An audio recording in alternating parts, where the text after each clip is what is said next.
இந்த காலவேளையில் தேவனுடைய வார்த்தையிலிருந்து நாங்கள் சில வசனங்களை வார்த்தைகளை தியானிக்க போகிறோம். கர்த்தர் எங்களுக்கு சொல்லுகிற வார்த்தை இந்த காலவேளையில் எபிரேயருக்கு எழுதின நிருபம் 13ஆம் அதிகாரம் 11ஆம் வசனத்தை வாசித்து பார்க்கும் வேளையில், எபிரேயர் அல்ல, ரோமருக்கு எழுதின நிருபம் 13ஆம் அதிகாரம் 11ஆம் வசனம், ரோமன்ஸ் சாப்டர் 13 verse 11. எடுத்தவர்கள் சத்தமாக வாசியுங்கள். யார் என்றாலும் நித்திரையை விட்டு எழுந்திருக்கத்தக்க ஆண்டவர் சொல்லுகிறார், நித்திரையை விட்டு எழும்ப சொல்லுகிறார். இந்த காலவேளையில் வாசிங்கள். நித்திரையை விட்டு எழுந்திருக்கத்தக்க வேளையாயிற்றென்று நாம் காலத்தை அறிந்தவர்களாய் இப்படி நடக்க வேண்டும். நாம் விசுவாசிகளான போது ரட்சிப்பு சமீபமாய் இருந்ததை பார்க்கிலும் இப்பொழுது அது நமக்கு அதிக சமீபமாய் இருக்கிறது. ரட்சிப்பு என்று சொல்லும் வேளையில் ஆண்டவராய் இயேசு கிறிஸ்துடைய வருகையில் அவர் எங்களை எடுத்துக்கொள்வது அதி சீக்கிரமாக இருக்கிறது. நேற்றைய விட இன்றைக்கு ஆண்டவருடைய வருகை இன்னும் கிட்டிட்டுது. நாளைக்கு அவர் வர தாமதித்தா இன்னும் கிட்டும். ஆகவே ஆண்டவர் சொல்லுகிறார், நித்திரையை விட்டு எழுந்திருக்க வேண்டும் என்று சொன்னால் நாங்கள் கர்த்தருடைய காரியங்களை குறித்து விழிப்புள்ளவர்களாக இருக்க வேண்டும் என்பதை கர்த்தர் சொல்லுகிறார். கர்த்தருடைய காரியங்களில் உற்சாகமாக இருக்க வேண்டும் என்று சொல்லுகிறார். எபேசியர் 5ஆம் அதிகாரம் 14ஆம் வசனத்தை வாசிக்கும் வழியில், எபிசியன்ஸ் சாப்டர் 5 verse 14 வாசிக்கும் வழியில் சொல்லப்படுகிறது, ஆதலால் தூங்குகிற நீ விழித்து மரித்தோரை விட்டு எழுந்திரு. நீ தூங்குகிற நீ விழித்து மரித்தோரை விட்டு எழுந்திரு. சில ஆட்கள் செத்து போனாங்கன்னா ஆவிக்குரிய ஜீவியத்தில் அவர்களோடு கூட இருக்கிறத விட்டு நீ நித்திர கொள்ளாத, நீயும் அவர்களை போல நடக்காத. எத்தனையோ பேர் இந்த காலவேளையில் என்னென்று செய்கிறார்கள் என்று சொன்னால், மற்றவர்கள் அப்படி நடக்கிறார்கள் தானே, இவர்களும் கிறிஸ்தவர்கள் தானே, ஆகவே நானும் அப்படி செய்யலாம் என்று யோசிக்க வேண்டாம். கர்த்தர் இந்த காலவேளையில் எங்கள் மேலே அன்பு வைத்திருக்கிறதுனால, எங்களை நேசிக்கிறதுனால அவர் சொல்லுகிற காரியம் என்னவென்று சொன்னால், தூங்குற நீ விழித்து மரித்தோரை விட்டு எழுந்திரு, அப்பொழுது கிறிஸ்து உன்னை பிரகாசிப்பார் என்று சொல்லி இருக்கிறார். அவர் மகிமையில கொண்டு போகும் வேளையில் ஆண்டவராய் இயேசு கிறிஸ்து மரித்து உயிரோடு எழுந்த பின்பு மகிமையின் சரீரத்தை பெற்றது போல நாங்களும் மகிமையின் சரீரத்தை பெற்றுக்கொள்வோம். ஆண்டவர் இன்றைக்கு இந்த காலவெளியில் சொல்லுகிறார் என்னவென்று சொன்னால், நாங்கள் நித்திரையை விட்டு எழுந்திருக்க வேண்டும். அப்படி என்று சொன்னால், நாங்கள் ஆதியில் எவ்விதமாக கர்த்தருக்குள்ளே இருந்தோமோ, அல்லாவிட்டா எங்களுடைய கிறிஸ்தவ வாழ்க்கையில் எந்த நேரத்தில் உச்ச கட்டத்தில் நின்றோமோ அந்த இடத்துக்கு திரும்ப வர சொல்லுகிறார் ஆண்டவர். ஆண்டுடைய வசனத்தில் வாசித்து பார்க்கும் வேளையில், யாக்கோபுக்கு நிருப 5ஆம் அதிகாரம் 8ஆம் வசனத்தை வாசித்து பார்க்கும் வேளையில், ஜேம்ஸ் சாப்டர் 5 verse 8 வாசிக்கும் வேளையில் சொல்லுகிறார் என்னவென்று சொன்னால், நீங்களும் நீடிய பொறுமையோடு இருந்து உங்கள் இருதயங்களை ஸ்திரப்படுத்துங்கள், கர்த்தரின் வருகை சமீபமாய் இருக்கிறது. கர்த்தருடைய வருகை சமீபமாய் இருக்கிறது. The coming of the Lord is nigh. அவர் எப்பொழுது வருவார் என்பது எங்களுக்கு தெரியாது. ஆனால் அறிகுறிகளை பார்க்கும் வேளையில், நான் ஒரு கேள்வியை சிலரிடத்தில் கேட்ட வேளையில் அவர்கள் சொன்னார்கள், ஆண்டவராய் இயேசு கிறிஸ்து வருவதற்கு சொன்னார். என்னவென்று சொன்னால், பூமி அதிர்ச்சிகள் நடக்கும், பஞ்சங்கள் ஏற்படும், ஆனால் அது அதிகரிக்கும். இப்பொழுது அது நடந்து கொண்டிருக்கிறது, அதிகரித்திருக்கிறது என்று சொன்னார்கள். இன்னும் யுத்தங்களின் செய்திகளை கேள்விப்படுவோம். பல இடங்களில் பல காரியங்கள், எதிர்பார்க்காத காரியங்கள் எல்லாம் நடந்து கொண்டிருக்குது. ஆனால் இந்த காலவெளியில் அருமையான தேவனுடைய பிள்ளைகளே, கர்த்தராகிய இயேசு கிறிஸ்து அதி சீக்கிரமாய் வருகிறார். அவருடைய வருகைக்கு நானும் நீங்களும் ஆயத்தமாக இருக்க வேண்டும் என்பது கர்த்தருடைய வசனத்தில் சொல்லப்பட்டிருக்கிறதை நாங்கள் காணக்கூடியதாக இருக்குது. திரும்ப வாசியுங்கள் அந்த வசனத்தை. யாக்கோபுக்கு எழுதின நிருபத்தில், நீங்களும் நீடிய பொறுமையோடு இருந்து உங்கள் இருதயங்களை ஸ்திரப்படுத்துங்கள், கர்த்தரின் வருகை சமீபமாய் இருக்கிறது. பக்கத்தில் இருக்கிற ஆளை பார்த்து சொல்லுங்க, கர்த்தருடைய வருகை சீக்கிரமாக இருக்கிறது என்று சொல்லி. மத்தேயு எழுதிய சுவிசேஷம் 25ஆம் அதிகாரத்துக்கு திருப்பிக் கொள்வோம். என்னென்று சொன்னால், நாங்கள் ஆயத்தப்படுவது மாத்திரமல்ல, மற்றவர்களையும் ஆயத்தப்படுத்த வேண்டும். அதைத்தான் கர்த்தர் விரும்புகிறார். ஆண்டவராகிய இயேசு கிறிஸ்து உவமையை ஒன்றை சொல்லுகிறதை காணக்கூடியதாக இருக்கிறது. மத்தேயு எழுதிய சுவிசேஷம் 25ஆம் அதிகாரம் முதல் 13 வசனங்களை வாசிக்கும் வேளையில் வாசிக்க கேட்போம். எல்லாரும் அதை ஃபாலோ பண்ணுங்கள். எல்லாரும் உங்களோட பைபிளில் ஃபாலோ பண்ணுங்கள். 1ஆம் வசனத்திலிருந்து 13 மட்டும். அப்பொழுது பரலோக ராஜ்யம் தங்கள் தீவட்டிகளை பிடித்து கொண்டு மணவாளனுக்கு எதிர்கொண்டு போவதான் மணவாளன், சபைத்தான் அங்கே மணவாட்டி. நாங்கள் அவருடைய வருகைக்கு ஆயத்தமாக இருக்க வேண்டும் என்பதை கர்த்தர் விரும்புகிறார். அவர் அங்கே உதாரணத்தை ஒன்று அங்கே சொல்லுகிறார். என்னவென்று சொன்னால், வாசியங்கள் எதிர்கொண்டு போக புறப்பட்ட 10 கன்னிகைகளுக்கு ஒப்பாயிருக்கும். அவர்களில் 5 பேர் புத்தியுள்ளவர்களும் 5 பேர் புத்தியில்லாதவர்களுமாயிருந்தார்கள். புத்தியில்லாதவர்கள் தங்கள் தீவட்டிகளை எடுத்துக்கொண்டு போனார்கள், எண்ணெயோ கூட கொண்டு போகவில்லை. புத்தியுள்ளவர்கள் தங்கள் தீவட்டிகளோடு கூட தங்கள் பாத்திரங்களில் எண்ணெயையும் கொண்டு போனார்கள். மணவாளன் வர தாமதித்த போது அவர்கள் எல்லாரும் நித்திரை மயக்கமடைந்து தூங்கிவிட்டார்கள். நடு ராத்திரியிலே, இதோ மணவாளன் வருகிறார், அவருக்கு எதிர்கொண்டு போக புறப்படுங்கள் என்கிற சத்தம் உண்டாயிற்று. அப்பொழுது அந்த கன்னிகைகள் எல்லாரும் எழுந்திருந்து தங்கள் தீவட்டிகளை ஆயத்தப்படுத்தினார்கள். புத்தி இல்லாதவர்கள் புத்தியுள்ளவர்களை நோக்கி, உங்கள் எண்ணெயில் எங்களுக்கு கொஞ்சம் கொடுங்கள், எங்கள் தீவட்டிகள் அணைந்து போகிறதே என்றார்கள். புத்தி உள்ளவர்கள் பிரதியுத்தரமாக, அப்படி அல்ல, எங்களுக்கும் உங்களுக்கும் போதாமல் இராதபடி நீங்கள் விற்கிறவர்களிடத்தில் போய் உங்களுக்காக வாங்கிக் கொள்ளுங்கள் என்றார்கள். அப்படியே அவர்கள் வாங்க போன போது மணவாளன் வந்துவிட்டார். ஆயத்தமாய் இருந்தவர்கள் அவரோடே கூட கல்யாண வீட்டுக்குள் பிரவேசித்தார்கள். கதவும் அடைக்கப்பட்டது. பின்பு மற்ற கன்னிகைகளும் வந்து, ஆண்டவரே, ஆண்டவரே, எங்களுக்கு திறக்க வேண்டும் என்றார்கள். அதற்கு அவர், உங்களை அறியேன் என்று மெய்யாகவே உங்களுக்கு சொல்லுகிறேன் என்றார். மனுஷகுமாரன் வரும் நாளிகையாவது நீங்கள் அறியாது இருக்கிறபடியால் விழித்திருங்கள். இங்கே சொல்லப்படுகிறது, இந்த 10 பேரும் அவர்கள் அந்த மணவாளன் அந்த விவாக வீட்டுக்கு, கல்யாண வீட்டுக்கு போவதற்கு ஆயத்தமாக இருந்தார்கள் என்று சொல்லப்பட்டிருக்கிறது. எல்லாரும் அதை நம்பினார்கள், விசுவாசித்தார்கள், அதுக்கு ஆயத்தமாக இருந்தார்கள். ஆனால் என்னவென்று சொன்னால் 5 பேர் புத்தி இல்லாதவர்களாக இருந்தார்கள் என்று சொல்லப்படுகிறது. அவர்கள் தங்களோடு கூட எண்ணெயை இன்னும் அதிகமாக கொண்டு போகவில்லை. they were not prepared. நான் இதை வைத்து பிரசங்கம் பண்ண போகிறதில்லை இன்றைக்கு. ஆனால் நான் சொல்லுகிறேன், we have to be prepared. எண்ணெய் கொண்டு போக இல்லை, தேவையான எண்ணெய் கொண்டு போக இல்லை. இன்றைக்கு நாங்கள் நித்திரை கொண்டு இருக்கக்கூடாது. இயேசு வருகிறார் என்பது எங்களை எல்லாருக்கும் தெரியும். அவருடைய வருகைக்கு ஆயத்தமாக இருக்க வேண்டும் என்பது எங்களுக்கு தெரியும். ஆனால் we have to prepare ourselves. நாங்கள் எங்களை ஆயத்தப்படுத்திக் கொள்ளணும். எப்படி எங்களை ஆயத்தப்படுத்திக் கொள்ளணும்? தம்முடைய வார்த்தையை வாசித்து படித்து, இந்த இடத்துல கொடுக்குற புத்திமதிகளை, ஆலோசனைகளை கேட்டு நடந்து ஜெபம் பண்ணி பரிசுத்தத்துக்குள்ளே நாங்கள் வர வேண்டும். கர்த்தருக்கு பிரியமாக நடக்க வேண்டும். கர்த்தருடைய வார்த்தையில் சொல்லப்பட்டபடி நாங்கள் கீழ்ப்படிந்து நடக்க வேண்டும். ஆண்டுடைய வசனத்தில் சொல்லப்படுகிறது, கர்த்தாவே கர்த்தாவே என்று கூப்பிடுகிறவன் அவன் பரலோகத்துக்குள்ளே வர முடியாது. பிதாவுடைய சித்தத்தின்படி செய்கிறவன் தான் பரலோகத்துக்குள்ளே வர முடியும் என்று சொல்லப்பட்டிருக்கிறது. ஆகவே இந்த காலவெளியில் அருமையான தேவனுடைய பிள்ளைகளை, நாங்கள் ஜெபத்தோடு எப்பொழுதும் அவருடைய வருகைக்கு ஆயத்தமாக இருக்க, அவருடைய வார்த்தைகளை அனுதினமும் வாசிக்க. எத்தனை பேருக்கு ஞாபகம் இருக்குது? கடந்த கிழமை நான் சொன்னேன், எல்லாரும் உங்களுடைய குடும்ப ஜெபங்களை வைக்கிறதுக்கு சொல்லியிருக்கிறேன். அதை திரும்ப ஞாபகப்படுத்துகிறேன். குடும்ப ஜெபம், family prayers are very important. நாங்கள் எங்களுடைய பிள்ளைகளுக்கும் எங்களுடைய குடும்பத்தில் இருக்கிறவர்களுக்கு முன்மாதிரியாக இருக்க வேண்டும். நாங்கள் ஆயத்தமாக இருக்க வேண்டும். நாங்கள் படுக்க போகிறோம், படுக்க போனவர்கள் எழுந்திருக்க மாட்டார்கள். சில வேளைகளில் நாங்கள் மறித்து விடுவோம். அதனால தான் நாங்கள் எப்பொழுதும் கர்த்தருடைய வருகைக்கு ஆயத்தமாக இருக்க, எப்பொழுதும் எங்களை ஆராய்ந்து பார்த்து கர்த்தருக்கு பிரியமான காரியங்கள் எங்களோட வாழ்க்கையில் இருக்குதான்னு சொல்லி பார்க்க வேண்டும். சங்கீதம் 139 சங்கீதத்துக்கு திருப்பிக் கொள்வோம். அங்கே சொல்லப்படுகிறது என்னவென்று சொன்னால், சங்கீதக்காரன் தாவீது அவர் செய்கிற ஜெபத்தை குறித்து நாங்கள் பார்க்கிறோம். எடுத்தவர்கள் நாங்கள் வாசித்து பார்ப்போம். அங்கே சொல்லப்பட்டிருக்கிறது 139 சங்கீதம் 23 24 வசனங்களை வாசிப்போம். தேவனே என்னை ஆராய்ந்து என் இருதயத்தை, தேவனே என்னை ஆராய்ந்து, இது எங்களுடைய ஜெபமா இருக்கணும். ஆண்டவரே, நான் என்னை ஆராய்றதை விட இப்பொழுது நீர் என்னை ஆராய்ந்து என் இருதயத்தை அறிந்து கொள்ளும். இருதயத்தின் சிந்தனைகளை கர்த்தர் அறிந்தவராயிருக்கிறார். மனுஷன் முகத்தை பார்க்கிறான், கர்த்தரோ உள்ளந்திரியங்களை காண்கிற தேவனாயிருக்கிறார். கர்த்தருடைய கண்கள் பூமி எங்க முழாவிக் கொண்டிருக்கிறது. இந்த கால வேளையில் நாங்கள் எங்களை குறித்து நாங்கள் பார்க்கும் வேளையில், கர்த்தாவே என் இருதயத்தை அறிந்து கொள்ளும், என்னை சோதித்து என் சிந்தனைகளை அறிந்து கொள்ளும். என்னை சோதிக்கிறது மாத்திரமல்ல, இந்த சிந்தனைகளை அறிந்து கொள்ளும். நாங்கள் வெளியில சொல்ல மாட்டோம். எங்களுடைய சிந்தனை என்ன சிந்திக்கிறது என்பது எங்களுக்கு தெரியும், கர்த்தருக்கும் தெரியும். ஆண்டவர் இந்த கால வேளையில் சொல்லுகிறார், பரிசுத்தத்துக்குள்ளே வர சொல்லி, தூய்மையாக இருக்க சொல்லி. அவருடைய வார்த்தையை வாசிக்கும் வேளையில் ஆண்டவர் சொல்லுவார் என்னென்ன காரியங்கள் என்று சொல்லி. பாஸ்டர் ஏலன் மரித்த உடனே அந்த செய்தியை கேட்டோடனே எல்லாருக்கும் ஒரு அதிர்ச்சி, அவர்களை தெரிந்தவர்களுக்கு அதிர்ச்சி.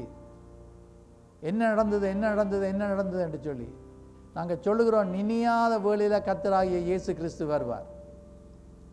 அவருடைய வருகையில் எடுத்துக்கொள்ளப்பட 10 கன்னிகைகளில் 5 பேர் புத்தியுள்ளவர்களாக இருந்தது போல நாங்கள் எங்களை பரிசுத்தப்படுத்தி கொள்ள வேண்டும். 24ஆம் வசனம், வேதனை உண்டாக்கும் வழி என்னிடத்தில் உண்டோ என்று வேதனையை உண்டாக்கும் வழி, கர்த்தருக்கு பிரியமில்லாத காரியங்கள் என்ற வாழ்க்கையில இருக்குதான்னு சொல்லி பார்த்து நித்திய வழியிலே என்னை நடத்து. நித்திய வழியிலே நடத்து. சங்கீதக்காரன் அவிதமாக ஜெபம் பண்ணி தன்னை ஆராய்ந்து பார்க்க, தான் ஆராய்ந்து பார்க்கறது மாத்திரமல்ல, தேவாதி தேவன் என்னை ஆராய்ந்து பார்க்கட்டும். இன்றைக்கு இந்த கால வெளியில நாங்கள் நல்லவர்களை போல இருக்கலாம், எங்களை குறித்து சொல்லலாம் கெட்டிக்காரன் என்று எங்களை மெச்சி பேசலாம், இவன் நல்ல வார்த்தையை கொடுப்பான், பிரசங்கம் பண்ணுவான், நல்லா செய்தான் ஊழியம் என்று சொல்லி.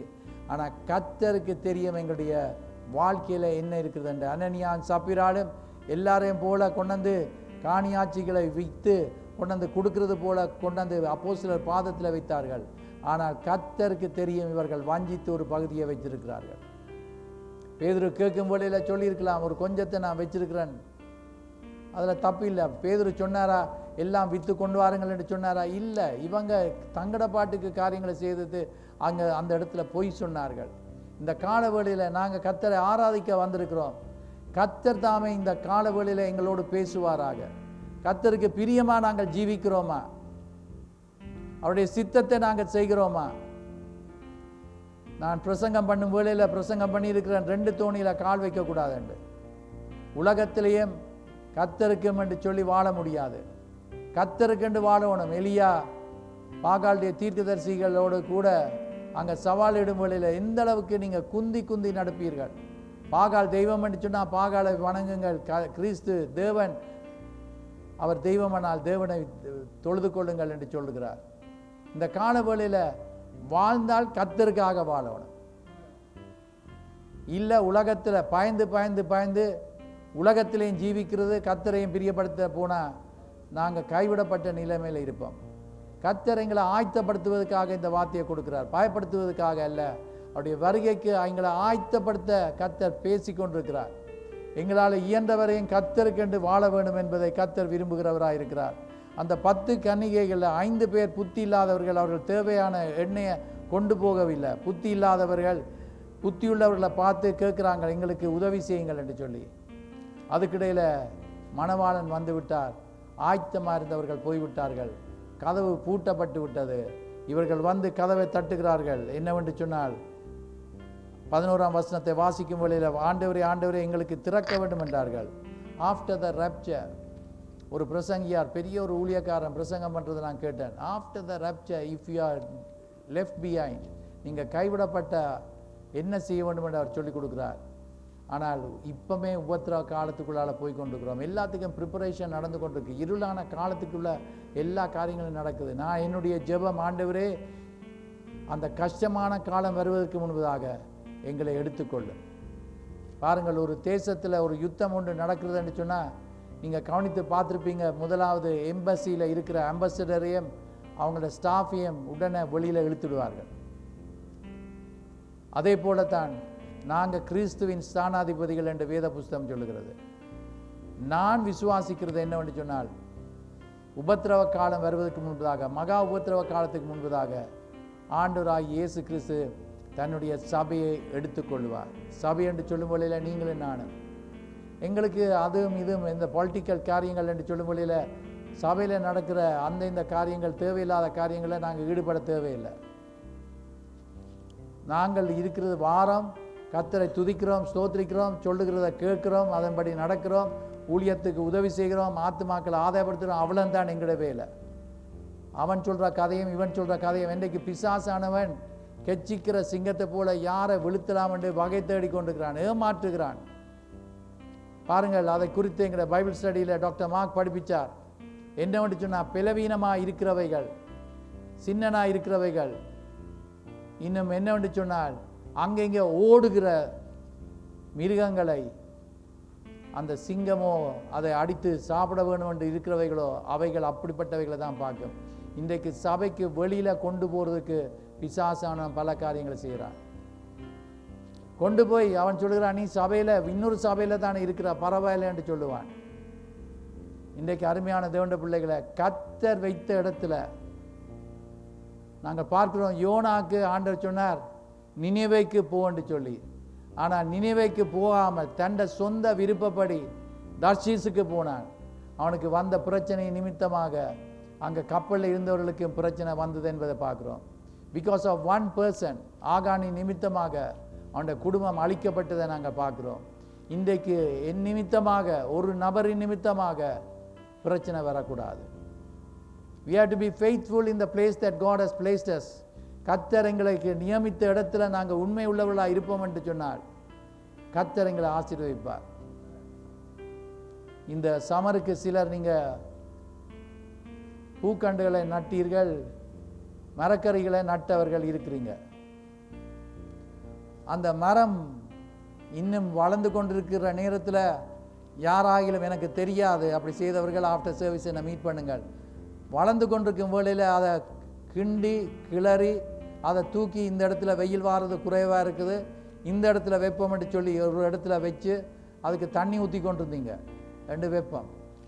அதுக்கு பிறகு என்னென்னா இது டூ மச் வெயில் வருது, இதை இங்கேருந்து கிளறி இந்த இடத்துல போடுவோம் என்று சொல்லி அங்கே வைக்கும் வேளையில் அதுக்கு பிறகு இல்லை இதுவும் ஆபத்தான இடம், இதில் பெருசாக வருது இல்லை, நான் கொண்டு போய் ஒரு பொட்டில் போட போகிறேன்னு சொல்லி அப்படி செய்தால் அந்த பிளான்ட் என்ன நடக்கும், அந்த செடிக்கு என்ன நடக்கும், செத்து போவோம். தட்ஸ் ஆஃப் வியா. நாங்கள் ஒரு இடத்துல இருந்து ஒரு இடத்துக்கு தாவி கொண்டு இருக்கிறவர்களாக இருக்கக்கூடாது. தாவி கொண்டிருக்கிறது என்னன்னு உங்களுக்கு தெரியும். அது மாதிரி நாங்கள் இருக்கக்கூடாது. சிலர் சொல்றதை நான் கேட்டுக்கிற மனம் ஒரு குரங்கண்டு, இங்கே நின்று கொண்டு அங்கே தாவும், இங்கே நின்று கொண்டு அதை பார்க்கும் விரும்பும். இன்றைக்கு நானும் நீங்களும் இருக்கிற இடத்துல உண்மையாக இருப்போம்னு சொன்னால் கொடுக்க வேண்டிய ஆலோசனையை நாங்கள் கொடுக்கும் வேளையில் அதை கேட்டு நடக்கும் வேளையில் கர்த்தர் நம்மை ஆசீர்வதித்து நாங்கள் கனி கொடுக்கக்கூடியதாக, ஆசீர்வாதமாக இருக்கக்கூடியதாக கர்த்தர் எங்களை மாற்றுவார், அற்புதங்களை ஆண்டவர் செய்வார். இன்றைக்கு இந்த காலவேளையில் நாங்கள் பார்க்கிறோம் என்னவென்று சொன்னால் அந்த நாளிகையாவது இயேசு கிறிஸ்து வருவது எங்களுக்கு தெரியாதனால விழித்திருங்கள். இன்றைக்கு இந்த காலவேளையில் ஆண்டவர் என்னத்தை குறித்து சொல்லுகிறார், விழித்து எழும்பென்று சொல்லுகிறார். நித்திர கொள்ளாத ஸ்பிரிச்சுவலி டோன்ட் பி ஸ்லீப்பிங். காலையில் எழுந்த உடனே அப்பா அம்மா ஸ்தோத்திரிக்கிறேன், இந்த புதிய நாளுக்குள்ள பிரவேசிக்க கிருபளித்திருக்கிறீரே அதுக்காக ஸ்தோத்திரம், உயிரோடு என்னை வைத்திருக்கிறதுக்காக ஸ்தோத்திரம், கை கால் சரீரத்தில் இருக்கிற அவயங்கள் அசையக்கூடியதாக இருக்குது அதுக்காக ஸ்தோத்திரம் என்று ஸ்தோத்திரம் பண்ணிக்கொண்டே எழும்பும் வேளையில் கர்த்தர் நம்மை ஆசீர்வதிப்பார். படுக்க போகும் வேளையில் ஆண்டவரே இந்த நாள் முழுவதும் என்னோடு கூட இருந்ததுக்காக ஸ்தோத்திரம், இந்த இரவு வேளையில் என்னை உங்களோட கரங்களை ஒப்பு கொடுக்குறேன், காத்து வழிநடத்துங்க. ஆண்டவருடைய வசனம் சொல்லுகிறது எங்களுடைய சரங்களை ஜீவ பலியாக ஒப்பு கொடுக்கிறது, இதுதான் புத்தியுள்ள ஆராதனை. ஆகவே எங்களை கர்த்தருக்கு ஆண்டவரே என் எண்ணங்களை காத்துக்கொள்ளும், என் பார்வையை காத்துக்கொள்ளும், என் செவிகளை காத்துக்கொள்ளும், என் பேச்சை காத்துக்கொள்ளும், என் கிரியைகளை காத்துக்கொள்ளும். உமக்கு பிரியமில்லாத இடங்களுக்கு நான் போக விடாதையும், உமக்கு பிரியமான காரியங்களை பேச மாத்திரம் கிருபைகளையும்.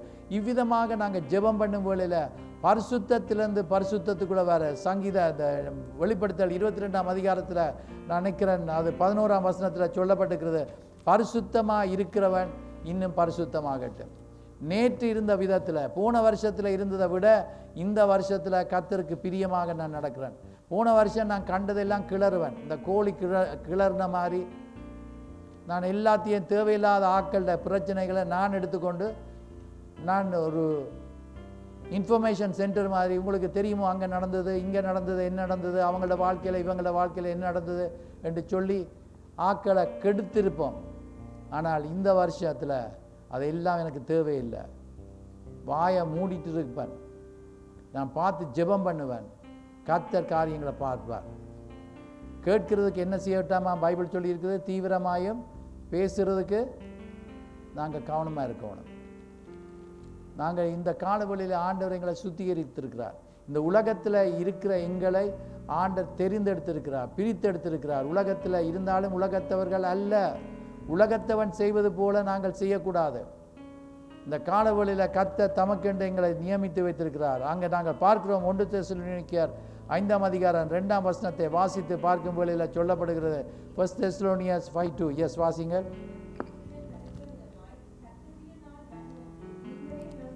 திருடன் வருகிற விதமாய், அன்றைக்கு என்னுடைய மகள் சொன்னா தங்களுடைய நேபவுட்டில் ஒரு வீட்டில் கள்ளன் வந்துட்டு போயிட்டான் என்று சொல்லி அங்கே அவர்களுக்கு பக்கத்தில் இருந்தவர்கள் சொன்னார்களாம். எச்சரிப்பு, அவன் சொல்லிட்டு வர இல்லை, கள்ளன் திடீரென்று வருவான். நான் சொல்லுகிறேன் என்னன்னு சொன்னால், ஆண்டவராய் இயேசு கிறிஸ்து அதை வாசித்து திரும்ப வாசிங்கள் அந்த வசனத்தை. இரவுல திருடன் வருகிற விதமாய் கர்த்தருடைய நாள் வரும் என்று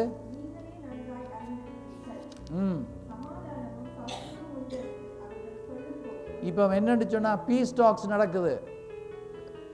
எல்லாம் கீழ்ப்படிவும் எல்லாம் இருக்கு, சமாதானம் இருக்கு, மிடில் ஈஸ்டில் இப்படி நடக்கும் அப்படி நடக்கும் என்று சொல்லி நாங்கள் கேட்டுக்கொண்டிருக்கிறோம். ஆனால் ஆண்டவருடைய வசனம் சொல்லுகிறது என்னவென்று சொன்னால், சமாதானமும் சௌக்கியமும் உண்டென்று அவர்கள் சொல்லும் போது, கர்ப்பவதியானவளுக்கு வேதனை வருகிறது போல அழிவு சடுதியாய் அவர்கள் மேல் வரும். அவர்கள் தப்பி போவதில்லை. திடீரென்று இயேசு வருவார், அழிவு தான் வரும். அங்கே நடக்குதான we are taking sometimes எல்லாத்தையும் கூலாக எல்லாத்தையும் எடுத்துக்கொள்ளும். It is happening, it's okay, but we are safe. நாங்கள் பாதுகாக்கப்பட்டிருக்கிறோம், அமெரிக்காவில் இருக்கிறோம், கனடாவில் இருக்கிறோம், இந்த பக்கத்தில் எந்த பிரச்சனையும் இல்லையாண்டு திடீரென்று சொல்லி காரியங்கள் நடக்கும், எதிர்பார்க்காத காரியங்கள் நடக்கும். ஆகவே தான் நாங்கள் தப்பித்து கொள்ளக்கூடியதாக இருக்க வேண்டும் என்று சொன்னால் கர்த்தருக்குள்ள உறுதியாக நிலைத்திருக்கணும். அவருடைய வார்த்தையின்படி நாங்கள் படித்து பார்க்கும் வேளையில் உன் பக்கத்தில் 1000 பேரும் உன் வலது புறத்தில் 10,000 பேர் விழுந்தாலும் அது உன்னை அணுகாது. உன் கண்களினால மாத்திரம் பார்ப்பாய், ஆனால் அது உனக்கு நேரிடாது. யாருக்கு? கர்த்தருடைய செட்டைகளின் கீழே அடைக்கலம் பூந்தவனுக்கு. ஆண்டுடைய செட்டைகளுக்கு கீழே நான் இருக்கிறேனா, அவரோடு ஐக்கியம் வைத்தாத்தான் அவருடைய செட்டைகளுக்கு கீழே வந்து அடைக்கலம் பூரலாம். இந்த காலவெளியில் கிறிஸ்தவர்கள் எல்லாருமே நாங்கள் பரலோகம் போகிறோம் என்று யோசித்து அந்த 10 கன்னிகைகளை போல இருக்க வேண்டாம். ஆயத்தமுடையவர்களாக இருக்கணும், பர்சனல் ப்ரிப்பரேஷன் இருக்க வேணும். எங்களுடைய குடும்பத்தில் இருக்கிறவர்கள் எல்லாம் பரலோகம் போகணும். நான் ஜெபம் பண்ணும் வேளையில் எங்களுடைய சபை மக்களுக்காக நான் ஜெபம் பண்ணுவேன். ஆண்டவரே, எங்களுடைய சபை மக்களும் ஆண்டவரே உங்களுடைய ராஜ்யத்துக்குள்ளே வர வேணும். முழு உலகத்திலேயும் ஒரு பெரிய எழுப்புதல் ஏற்படணும். அங்கே வார்த்தையை வாசித்து பார்க்கும் வேளையில் பேருக்கு எழுதின நிருபத்தில் சொல்லப்பட்டிருக்கிறது, கர்த்தர் வர தாமதிக்கிறதுக்கு காரணம் என்னவென்று சொன்னால், ஒருவரும் கெட்டு போகக்கூடாது என்பதற்காக. எல்லாரும் மனம் திரும்ப வேணும். சரி, அவர் தாமதமாக இருக்கிறார் என்று சொல்லிட்டு நீங்கள் போகும்பொழியில் அவருடைய வருகையை விடுங்க. திடீரென்று மரணம் அந்த எத்தனை பேர் கேள்விப்பட்டுக்கிறீங்க? ரோட்டில் போய்கொண்டிருக்கும் பொழுதில் ஆக்சிடென்ட் பட்டு ஆக்கள் செத்துருக்குறாங்க. வீட்டில் படுத்திருக்கும் பொழுதில் திடீரென்று அவங்க எழும்பாமல் அப்படியே போயிட்டார்கள். மரணம் கேன் கம் எனி டைம். மரணம் யாரையும் எந்த நேரத்திலையும் வந்து சந்திக்கும் பொழுதில் நாளைக்கு போயிட்டு வான்னு சொல்ல முடியாது. இன்றைக்கு அருமையான தேவனுடைய பிள்ளைகளே, இந்த காலவெளியில் கர்த்தர் பேசுகிறார். மத்தேயு எழுதிய சுவிசேஷம் 24ஆம் அதிகாரம் 30ஆம் வசனத்திலிருந்து வாசித்து பார்க்கும் வேளையில் சொல்லப்படுகிறது. அதை நாங்கள் வாசித்தோம். என்னவென்று சொன்ன வாசிங்கள். அப்பொழுது மனுஷகுமாரனுடைய அடையாளம் வானத்தில் காணப்படும். அப்பொழுது மனுஷகுமாரன் வல்லமையோடும் மிகுந்த மகிமையோடும் வானத்தின் மேகங்கள் மேல் வருகிறதை பூமியில் உள்ள சகல கோத்திரங்களும் கண்டு புலம்புவார்கள்.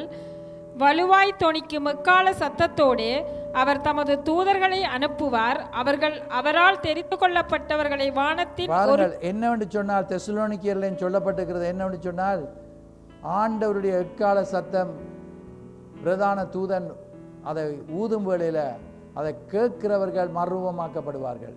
we will be transformed in a twinkling of an eye. கண் இமைக்கும் முடியும் ஆண்டவராகிய இயேசு கிறிஸ்து எங்களை எடுத்துக்கொள்வார். ஆகவே தான் அவர் சொல்லுகிறார் என்னவென்று சொன்ன வாசிங்க தொடர்ந்து. வானத்தின் மேகங்கள் மேல் வருகிறதை பூமியில் உள்ள சகல கோத்திரத்தாரும் கண்டு புலம்புவார்கள். வலுவாய் தொனிக்கும் எக்கால சத்தத்தோடே அவர் தமது தூதர்களை அனுப்புவார். அவர்கள் அவரால் தெரிந்து கொள்ளப்பட்டவர்கள் நான் நீங்களும் அவரால் தெரிந்து கொள்ளப்பட்ட அவருடைய வருகைக்கு ஆயத்தமாக இருக்க வேண்டும் என்பதை கர்த்தர் பேசுகிறார். வானத்தின் ஒரு முனை தொடக்கம் முதற்கொண்டு மறுமுனை மட்டும் 4 திசைகளிலும் இருந்து கூட்டி சேர்ப்பார்கள். அத்தி மரத்தினால் ஒரு உவமையை கற்றுக்கொள்ளுங்கள். அதிலே இளங்கிளை தோன்றி துளிர்விடும் போது வசந்த காலம் சமீபமாயிற்று என்று அறிவீர்கள். அப்படியே இவைகள் எல்லாம் நீங்கள் காணும் போது அவர் சமீபமாய் வாசல் அருகே வந்திருக்கிறார் என்று அறிவீர்கள். விசுவாசிக்கிறீங்க இயேசு கிறிஸ்துவின் வருகை இனி தாமதிக்காது கெதியில வர இருக்கிறது என்று விசுவாசிக்கிறவங்க மாத்திரம் கரங்களை உயர்த்தி ஹல்லேலூயா சொல்லுவோம். பாப்பா, நிச்சயமா நான் விசுவாசிக்கிறேன். நீங்க விசுவாசித்தான விசுவாசிக்காவிட்டன இயேசு கிறிஸ்து அதி சீக்கிரமாய் வருகிறார். வாசல் அண்டையில் வந்தவர் இனி அடுத்த அடி எடுத்து வைக்கும் வழியில் he will be in the clouds. மேகங்களில் வந்துடுவார். வாசிங்கள்.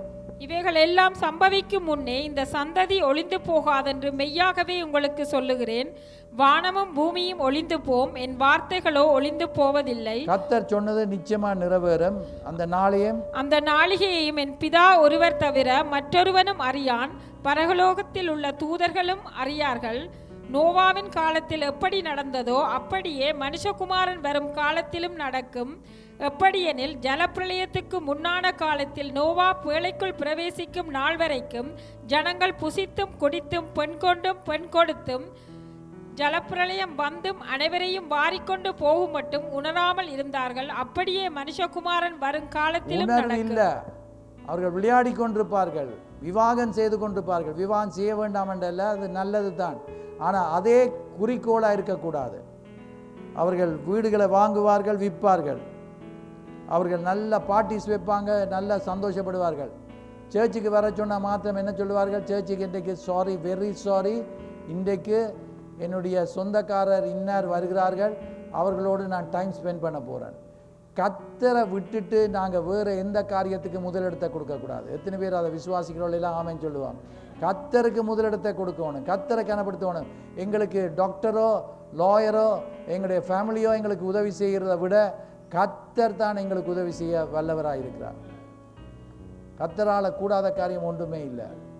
வீடு கட்டுகிறவன் அவன் கட்டி முடித்து விடலாம் என்று அல்ல, ஆனால் கர்த்தர் தான் பாதுகாப்பை கொடுக்கிறவர். கர்த்தர் தான் எங்களை வழி நடத்துகிறவர். அவரை விட்டுட்டா இன்றைக்கு எங்களுக்கு சாப்பிட்றதுக்கு கூட, எங்களுக்கு சாப்பாடு இருந்தாலும் அதை சாப்பிட்டு சரத்தோட சேர வேணுமே. எத்தனை பேருக்கு சாப்பிட முடியாமல் இருக்கிறார்கள்? அவர்கள் சாப்பிட்டாலும் அவர்களுக்கு செமிப்பாடு இல்லாமல் இருக்குது. எத்தனை பேர் எவ்வளவு கஷ்டப்படுகிறார்கள்?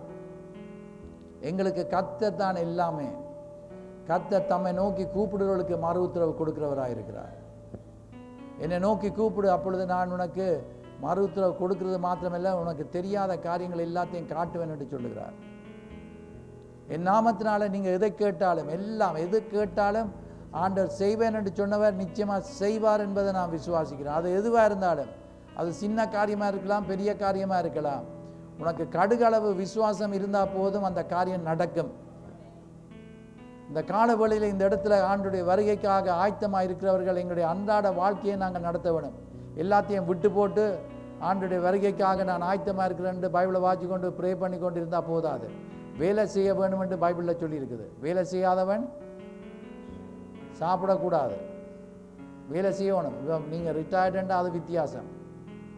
ஆனால் என்னென்று சொன்னால் ஆண்டுடைய வார்த்தையில் நாங்கள் பார்க்குறோம், நாங்கள் கர்த்தருடைய ராஜ்யத்துக்குள்ளே போகிற வேலையை நாங்கள் செய்ய வேணும்.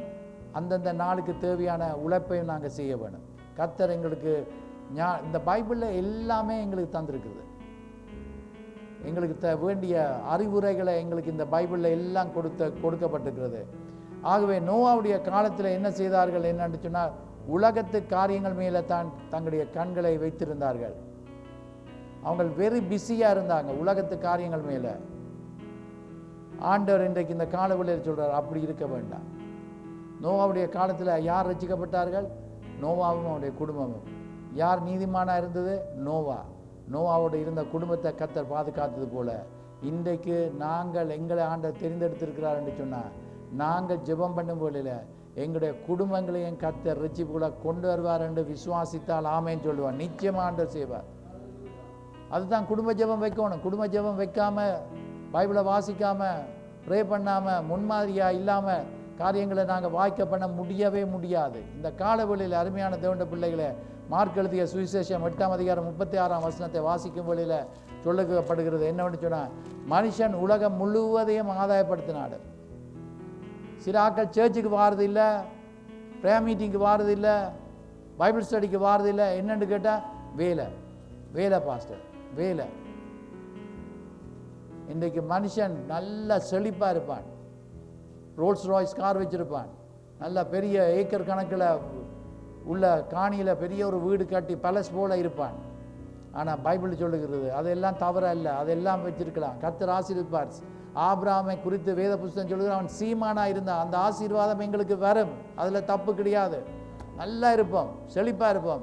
ஆனால் என்னன்னு சொன்னால், பைபிளில் சொல்லிக்கிறது, மனுஷன் உலகம் முழுவதையும் ஆதாயப்படுத்தி தன் ஜீவனை நஷ்டப்படுத்தினால், அவனுடைய ஆத்மாவை கவனிக்காமல் விட்டால், ஆத்மா உயிரோட இருக்க வேணும், பெலனா இருக்க வேணும், அதுக்கு என்ன செய்யணும்? சாப்பிட வேணும்.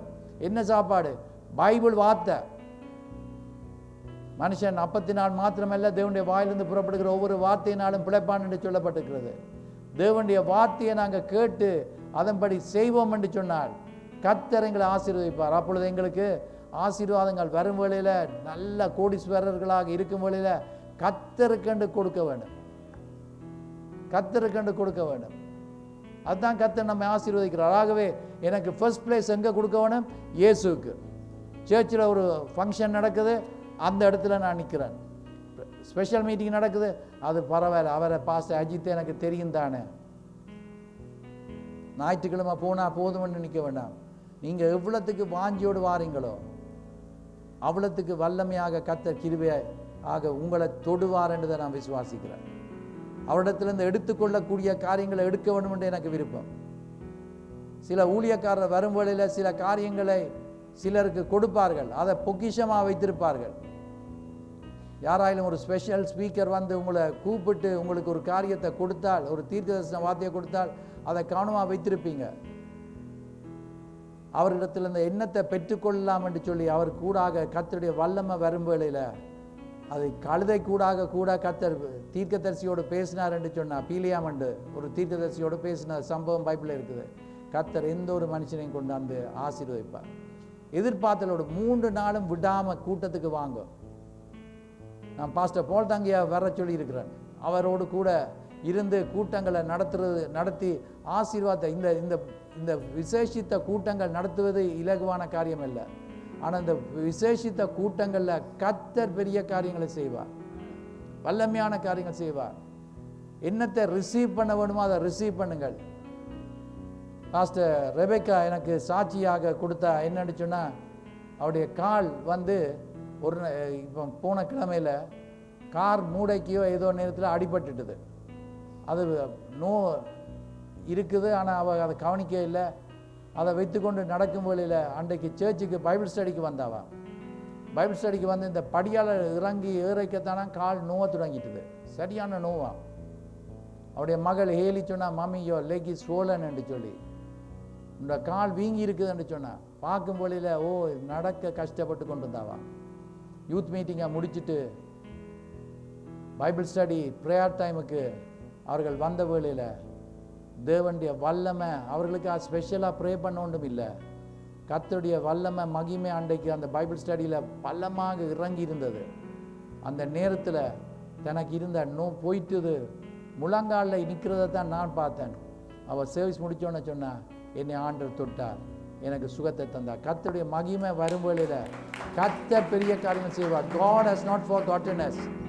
தேவன் எங்களை மறந்து போகவில்லை. தேவன் எங்கள் மத்தியில் கிரியை நடப்பிக்கிறார். கர்த்தர் வல்லமையான காரியங்களை நடப்பிக்கிறார். So don't miss any of the special meetings. Pastor அஜித்துக்கு மாத்திரமில்லை, பாஸ்டர் போல் தங்கிய மாத்திரமில்லை, எனி ஸ்பெஷல் ஸ்பீக்கர் வருகிறார்கள் என்ற மாத்திரமில்லை. கர்த்தரை விட வேறு ஸ்பெஷல் ஸ்பீக்கர்ஸ் இல்லை. கர்த்தர் ஒவ்வொரு முறையும் எங்கள் மத்தியில் வருகிறார். So don't miss a service. கர்த்தர் எந்த நேரத்தில் என்னத்தை செய்வார் என்பது எங்களுக்கு தெரியாது. பட் கம் எக்ஸ்பெக்டிங்லி, எதிர்பார்த்தலோடு வர வேணும். பெரும்பாடு உள்ள ஸ்திரீ எதிர்பார்த்தலோடு கூட வந்து இயேசுவின் வஸ்திரத்தை தொட்ட வழியில் சுகமாகினது போல, if you come expecting something. நேற்று இரவு ஜெபம் பண்ணுற டீம் ஜெர்மனி கொண்டிருக்கிறார்கள். ஆண்டவரே எங்களோடு பேசும், ஆண்டவரே எங்களோட கிரியை நடப்பியும், வந்து வருகிறவர்களை ஆசீர்வதியும் என்று சொல்லி. அப்போ நான் கேட்டுக்கொண்டு வந்துட்டு யோசிச்சேன், என்னென்னு சொன்னேன், ரப்சர் வரும் வேளையில் நாங்கள் எடுத்துக்கொள்ளப்படுகிறத விட வேறு பெரிய காரியம் ஒன்றுமே இல்லை. ஆண்டுடைய வசனத்தில் நாங்கள் பார்க்குறோம். என்னென்னு சொன்னால், லூக்கா எழுதிய சுவிசேஷம் 16ஆம் அதிகாரத்தில் இந்த சம்பவத்தை வாசிக்க தேவையில்லை, நான் சொல்லி கொண்டு போகிறேன். 19ஆம் வசனத்திலிருந்து வாசிக்கும் வழியில் ஒரு ஐஸ்வர்யவான் இருந்தான், லாசர் என்று சொல்லப்படுகிற ஒரு பிச்சைக்காரன் இருந்தான். அந்த ஐஸ்வர்யவான் எல்லாத்தையும் உடையவனாக இருந்தான். ஆனால் அவன் செத்து அவன் பரலோகம் போக முடியாமல் போய்விட்டது. அதுதான் மனுஷன் உலகம் முழுவதையும் ஆதாயப்படுத்திடலாம். இன்றைக்கு நீங்கள் இரவும் பகலும் வேலை செய்து கொண்டு சம்பாதித்து கொண்டு எனக்கு என் ஃபேமிலிக்கு நான் எல்லாம் செட் பண்ணி வச்சிருக்கிறேன் என்று சொல்லலாம். But are you ready to meet Jesus? ஆண்டவரை சந்திக்க நீங்கள் ஆயத்தமாக இருக்கிறீங்களா? அதுதான் அந்த முக்கியமான கேள்வி. அந்த பெரிய பணக்காரன் அவன் மரித்து தேவனுடைய ராஜ்யத்துக்குள்ளே போக முடியாமல் போனது. எல்லாம் இருந்தது, எல்லாம் இருந்தது. அவனுக்கு எல்லாம் என்னென்ன ஆசீர்வாதங்கள் வேணுமோ உலகத்தில் அந்த ஆசீர்வாதங்கள் எல்லாம் பெற்றிருந்தான். ஆனால் கர்த்தருக்கு அவன் முதலிடத்தை கொடுக்கவில்லை அவனுடைய வாழ்க்கையில். ஆண்டவர் இதெல்லாம் எழுதியிருக்கிறதுக்கு காரணம் என்னன்னு சொன்னால், எங்களுக்கு எச்சரிப்பாக இருக்கிறதுக்கு, முன்மாதிரியாக இருப்பதுக்கு, இதை பார்த்து நாங்கள் கற்றுக்கொள்வதற்கு. கொலோசியர் 3ஆம் அதிகாரம் 2ஆம் வசனத்தை வாசித்து பார்க்கும்போது, கொலோசியன் சாப்டர் 3 verse 2 என்னென்று சொல்லப்படுகிறது வாசித்து பாருங்கள். சொல்லப்படுகிறது, உங்களுடைய மனதை எங்கே செலுத்த வேண்டுமா என்று சொல்லப்படுகிறது. கொலோசியர் 3:2. பூமியில் உள்ளவைகள் அல்ல, மேலானவைகளையே நாடுங்கள். பூமிக்குரியவைகள் அல்ல, பூமிக்குரியவைகள் எல்லாம் அழிந்து போம்.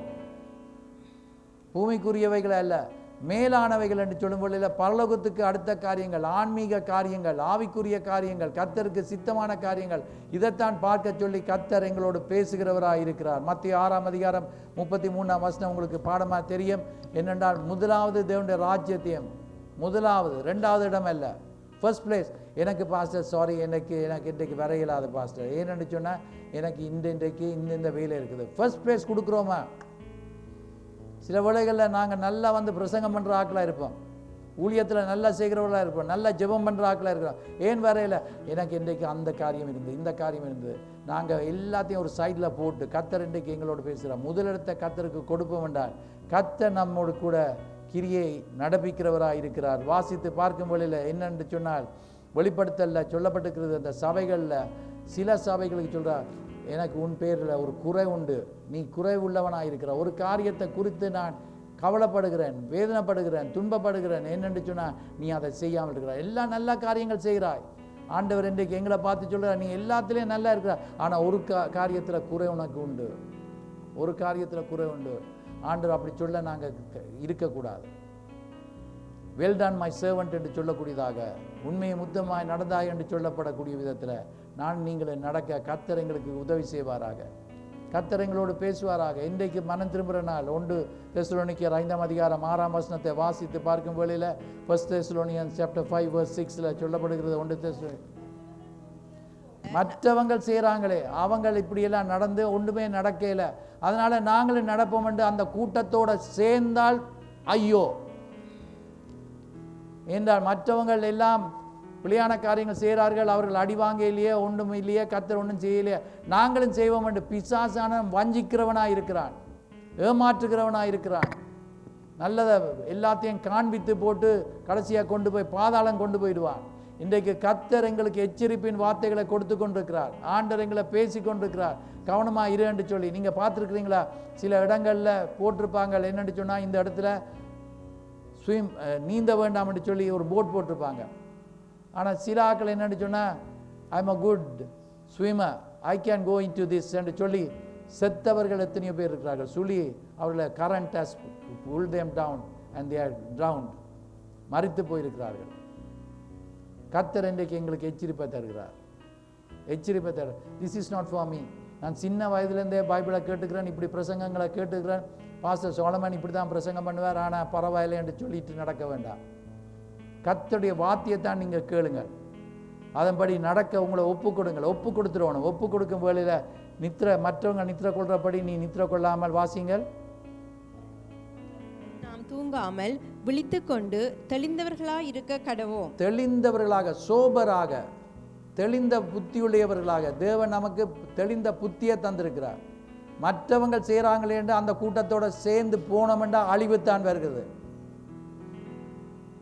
இன்றைக்கு அருமையான தேவனுடைய பிள்ளைகளை மற்றவங்க சொல்லுகிறபடி அல்ல, எங்களுடைய ஆவிக்குரிய தந்தை, எங்களுடைய ஆவிக்குரிய தாய், எங்களுடைய ஆவிக்குரிய மூப்பர்கள் சொல்லுகிற காரியங்களை வசனத்திலேருந்து எடுத்து கொடுக்கும் வேளையில், ஆலோசனைகளை கொடுக்கும் வேளையில் அதை கேட்டு நடக்கிறவர்கள் சொற்கலோகம் போவோம், பரலோகம் போவோம். நிச்சயமாக ஆசீர்வாதம் இருக்கும். 1 பேதுரு 1ஆம் அதிகாரம் 15ஆம் 16ஆம் வசனங்களை வாசித்து பார்க்கும் வேளையில் 1 Peter chapter 1 verse 15 and 16 வாசிக்கும் வேளையில் கேட்போம். இன்றைக்கு 1 பேதுரு, உங்களை அழைத்தவர் பரிசுத்தராக இருக்கிறது போல உங்களுடைய நடத்தை எல்லாற்றிலும் பரிசுத்தராயிருங்க. சொல்றதை கேட்டுக்கிறீங்களா? பனைமரத்துக்குள்ள கீழே போய் பால் குடிச்சு கொண்டு இருந்தா என்ன சொல்லுவாங்க? தம்பி கல்லடிக்கிறான். அதை நீங்கள் ஒருவர் அப்படி செய்தார்.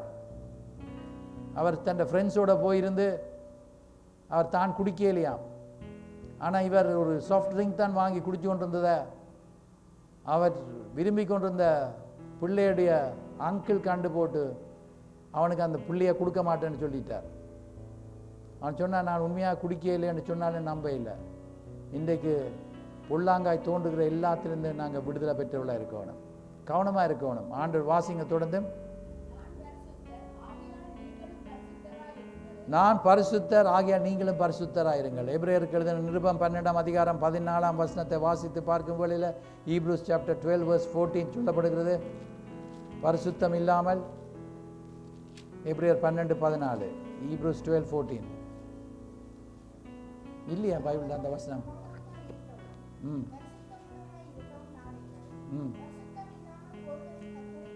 பரிசுத்தம் இல்லாமல் ஒருவனும் தேவனை தரிசிக்க முடியாது. ஐம் அ கிறிஸ்டியன், என்னை பற்றி கேட்டு பாருங்க, நான் நல்லா ப்ரீச் பண்ணுவேன். ஐம் அ லைசன்ஸ் மினிஸ்டர், நீங்கள் கேட்டு பாருங்க, நான் நல்ல பாட்டு பாடுவேன். நீங்கள் கேட்டு பாருங்க, நான் துண்டு பிரதிகள், நான் தான் பெஸ்ட் ட்ரக்ஸ் டிஸ்ட்ரிபியூட்டர். இதெல்லாத்தையும் விட வெரி குட், அதெல்லாம் செய்யத்தான் வேணும். ஆனால் அதை விட கர்த்தர் இந்த காடுகளில் எங்களோடு பேசுகிறார், பரிசுத்தத்துக்குள்ளே வர வேணும். கரைத்திரையற்ற சபைக்காக கிறிஸ்து இயேசு வருகிறார். எங்களை பரிசுத்தப்படுத்துறது தேவனுடைய இரத்தம் எங்களை கழுவி சுத்திகரிக்கும், அவருடைய வார்த்தை எங்களை பரிசுத்தப்படுத்தும். இந்த காலவெளியில் அவருடைய வருகைக்கு நான் ஆயத்தமாக இருக்கிறேன்னா என்று சொல்லி உங்களுக்குத்தான் உங்களை பற்றி தெரியும். சில வேளைகளில் ஒரு பிழையான காரியம் ஒன்று செய்து கொண்டிருப்போம், தவறான காரியம் செய்து கொண்டிருப்போம், ஒருத்தருக்கும் தெரியாதுன்னு யோசிப்போம். ஆனால் அந்த காரியம் கர்த்தர் பார்க்கிறவராக இருக்கிறார். கர்த்தருக்கு முன்பதாக உண்மை உள்ளவர்களாக இருப்போம். ஆண்டவர் வருகிறார், கரைத்திரையற்ற சபைக்காக வருகிறார். அவருடைய வருகை அதி சீக்கிரமாக இருக்குது. மத்திய எழுதிய சுவிசேஷம் 19ஆம் அதிகாரம் நினைக்கிறேன், 18ஆம் அதிகாரம் 9ஆம் வசனத்தை வாசிங்கள். உன் கண் உனக்கு இடறல் உண்டாக்கினால் அதை பிடுங்கி எறிந்து போடு. 2 கண்ணுடையவனாய் எரிநகரத்தில் தள்ளப்படுவதை பார்க்கிலும் ஒற்றை கண்ணனாய் ஜீவனுக்குள் பிரவேசிப்பது உனக்கு நலமாய். வாழ்க்கையில கர்த்தரை ஆராதிப்பதுக்கு, சேவிப்பதுக்கு, கர்த்தருக்கு பிரியமாக இருப்பதுக்கு தடையாக இருக்கிற எதென்றாலும் அதை பிடுங்கி போடுன்னு சொல்லுகிறார், அதை வெட்டி போடுன்னு சொல்லுகிறார். அதுக்காக போய் கண்ணை பிடுங்கிறதுக்கு இல்லை, கையை வெட்டுறது, இந்த கை நெடுகளும் இப்படி அடிக்குது ரெண்டு போய் கையை வெட்டுறதுக்கு இல்லை. ஆண்டவர் சொல்கிறார், அந்த காரியத்தை செய்யாமல் இருப்பது நலம் என்று சொல்லுகிறார். 2 கையோட நரகம் போவதை விட, பாவத்தோட நரகம் போவதை விட, நான் பாவத்தை விட்டு விலகி பரிசுத்தத்துக்குள்ளே வந்து நான் பரலோகம் போகணும். சில வேளைகளை ஆத்திரம் வந்தோடனே என்ன செய்துடுறோம், கையை வச்சிடுறோம். வயது போக போக கொஞ்சம் அனுபவங்கள் வர்றபடினால சில ஆட்கள் பேசாமல் இருப்பாங்க. ஒரு வயது போன அம்மா ஒரு நாள் எனக்கு சொன்னார்கள், அவளோட வீட்டை நான் விசிட் பண்ணுற காலத்தில் அவர்கள் சொன்னார்கள், அந்த தாப்பனார் தன்னை விட்டு அடிக்க வேணா, அவர் சொல்கிறார், இவ கத்தி கொண்டு இந்த அப்பார்ட்மெண்ட் அந்த இதுக்குள்ளே அந்த ஓடுறா, அந்த இடத்துல காரிடோருக்குள்ளால் ஓடுறா என்று சொல்லி. உண்மையாகவே நான் சொல்கிறேன், அந்த அம்மா நினைச்சிருந்தா இந்த மனுஷனை தள்ளி விட்டுருந்தா விழுந்திருப்பேன். அப்படிப்பட்ட ஒரு சூழ்நிலையில் தான் அந்த தாப்பன் இருந்தார். இவர் என்னத்துக்கு அடிக்க போவார்? இன்றைக்கு ஒரு ஆள் கத்துனா என்ன செய்யணும், மற்றால வாய மூடணும். தேவையில்லாத காரியங்களை ஈடுபடக்கூடாது. நான் முன்பு வாலிப ஊழியக்காரனாக இருக்கும் வேளையில் எந்த பிரச்சனைக்கும் எந்த குடும்பமும் போவாட்டியும் நான் போயிடுவேன், துணிஞ்சு போய் நின்று எல்லாத்தையும் செய்வேன். ஆனால் இப்போ நான் யோசித்த காரியம் என்னென்னா, அவன் அடிபட்டு அவன் செத்தா எனக்கு ஒன்றும் செய்யலாதையே நான் போய் அதுக்குள்ளே ஈடுபடணும். எந்த அளவில் எச்சரிப்பை கொடுக்கணும், புத்திமதிகளை சொல்லணும், ஆலோசனைகளை கொடுக்கணும், நன்மை செய்யணும். இதுதான் கர்த்தர் சுற்றி திரிந்தார். இன்றைக்கு பாருங்கள், அருமையான தேவனுடைய பிள்ளைகளை, வயது போய்க்க அனுபவங்கள் கூடும். ஆண்டவர் இந்த காலவெளியில் எங்களோடு பேசுகிறார், எங்களோடு பேசி கொண்டிருக்கிறார். இந்த நாட்களில் நான் எல்லாருடைய வீட்டுக்கு நான் போவது கிடையாது. யாருக்கும் வருத்தம் அடி சொன்னால், பிரச்சனை அடி சொன்னால், எங்களுடைய டீம் இருக்குது, அவங்களில் ஒரு ஆள் அவங்களை சந்திப்பாங்க, அவர்கிட்ட பேசுவாங்க, ஜெபம் பண்ணுவாங்க, காரியங்களை செய்வாங்க. கர்த்தர் அவர்களை தொட்டு விடுதலை ஆக்குவார். இந்த காலவெளியில் கர்த்தர் சொல்லுகிறார், நீ முன்பு செய்த காரியத்தை நாங்கள் ஒரு பாட்டு பாட, முன்பு செய்வதை நான் இப்பொழுது செய்வதில்லை என்று சொல்லி கர்த்தர் எங்களை இன்றைக்கு இன்னொரு படி உயரத்துக்கு வழி நடத்த கர்த்தர் எங்களுக்கு கிருபையளித்திருக்கிறார் என்ற விசுவாசிகள் மாத்திரம் எழுந்து நிற்போம். ஒரு ஸ்டெப் இன்னும் க்ளோசர் டு த லார்ட். இன்னும் கர்த்தருக்கு பிரியமாக நடக்க கர்த்தர் எனக்கு உதவி செய்கிறார் என்று சொல்லுகிறவர்கள் மாத்திரம் எழுப்பி, மற்றாக்கள் எழும்ப தேவையில்லை. நான் I will be praying for you also. எங்களை நேசிக்கிற நல்ல தாப்பனே, சத்தியத்தை அறிவீர்கள், சத்தியம் உங்களை விடுதலையாக்கும் என்று சொன்ன அந்த வசனத்தின்படி இந்த காலவேளையில் தேவாதி தேவனே எங்கள் மேலே இரக்கமாக இருந்து கிருபையாக இருந்து எங்களுக்கு சுவாமி ஆலோசனைகளை தந்திருப்பதற்காக ஸ்தோத்திரம். உங்களுடைய வருகை அதி சீக்கிரமாக இருக்கிறது. உங்களுடைய வருகைக்கு ஆயத்த முடியவர்களாக நாங்கள் இருப்பது மாத்திரமல்ல, எங்களுடைய குடும்பத்தினர் மாத்திரமல்ல, எங்களுக்கு தெரிந்தவர்கள் எல்லாரும் ஆயத்தமாக இருப்பதற்கு நாங்கள் முன்மாதிரியாக இருக்க, சாட்சியாக இருக்க, புத்திமதிகளை சொல்லிக் கொடுக்க, எங்களை எடுத்து உபயோகிக்க ஆண்டவர் வேணுமென்று எங்களை ஒப்பு கொடுக்கிறோம். எழுந்து நிற்கிற ஒவ்வொருவருக்காக ஸ்தோத்திரம். ஆண்டவரே, அவர்கள் இன்னும் உங்களாண்டில் நெருங்கி ஜீவிக்க, நேற்று இருந்ததை விட இன்றைக்கு உங்களுக்கு பிரியமாக 100% ஜீவிக்கிறதுக்கு தங்களை அர்ப்பணிக்கிறோம் என்று சொல்லி ஒப்பு கொடுக்கிற பிள்ளைகள் ஒவ்வொருவரையும் ஆண்டவர் ஆவியில, ஆத்மால, சர்வத்தில் கரைத்துறை அற்றவர்களாக, பெலனுடையவர்களாக, பரிசுத்தம் உள்ளவர்களாக உங்களுக்கு பிரியமாக இருக்க ஒவ்வொருவருக்கும் உதவி செய்யும்படி கேட்கிறேன். அன்பின் ஆண்டவரே, சர்றங்களை, வருத்தங்கள், வியாதிகள், பிளவீனங்கள் இருந்தால் இயேசுவின் நாமத்தினால உங்களுடைய தழும்புகளால் நாங்கள் குணப்பட்டு விட்டோம் என்று சொன்ன அந்த வசனத்தின்படி ஆண்டவர் எல்லாருக்கும் பரிபூர்ணமான சுகமும் விடுதலையும் கிடைக்கட்டும். தொடர்ந்து சுவாமி இந்த காலவேளையில் வந்திருக்கிற ஒவ்வொருவரையும் ஆசீர்வதிப்பதோடு வர முடியாமல் தடைப்பட்டிருக்கிறவர்களுக்காக நாங்கள் ஜெபம் பண்ணுகிறோம். தடைகளை நீக்கி வருகிற முறை எங்களோடு சேர்ந்து உங்களை ஆராதிக்க கிருபைத்து தாங்க. இன்னும் தூரமான தேசங்களுக்கு போயிருக்கிறவர்களோடு கூட இருங்க, பாதுகாத்து கொள்ளுங்க, வழி நடத்துங்க. ஆண்டவா, சபை கூடி வர்றதில் விட்டு விடாமல் அன்பின் ஆண்டவர் ஒருவருக்கு ஒருவர் புத்தி சொல்ல வேண்டும் என்று சொன்னபடி அன்பின் ஆண்டவரே, நாங்கள் ஏமாந்து போகாமல், வஞ்சனை வலைக்குள்ள விழுந்துடாமல், ஜாக்கிரதையாக, விழிப்புள்ளவர்களாக, தெளிந்த புத்தி உள்ளவர்களாக நாங்கள் இருக்க எங்கள் எல்லாருக்கும் கிருபையளித்து தர வேண்டும் என்று இயேசு கிறிஸ்துவின் நல்நாமத்தை கேட்கிறோம் பிதாவே, ஆமென். நம்முடைய கர்த்தராகிய இயேசு கிறிஸ்துவின் கிருபை, தேவனுடைய அன்பு, பரிசுத்த ஆவியானவருடைய ஐக்கியம் அவருக்காக வாழ ஒப்பு கொடுத்துக்கிற ஒவ்வொருவரோடும் இன்றும் சதா காலங்களிலும் எப்பொழுதும் இருப்பதாக, ஆமென்.